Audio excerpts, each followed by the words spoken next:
তো গতকালকে আমার সাথে তো ঘটনা ঘটে বলছে, তো আমি বলি তোমরা শোনো। তো কালকে আমি ওই রাস্তায় বাড়ি গেছিলাম।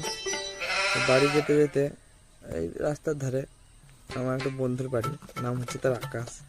और अभी तो रुको, क्लाइमैक्स अभी बाकी। তো দেখছি আর ঘরের ভিতর থেকে থাপ থাপ থাপ করে শব্দ আসছে।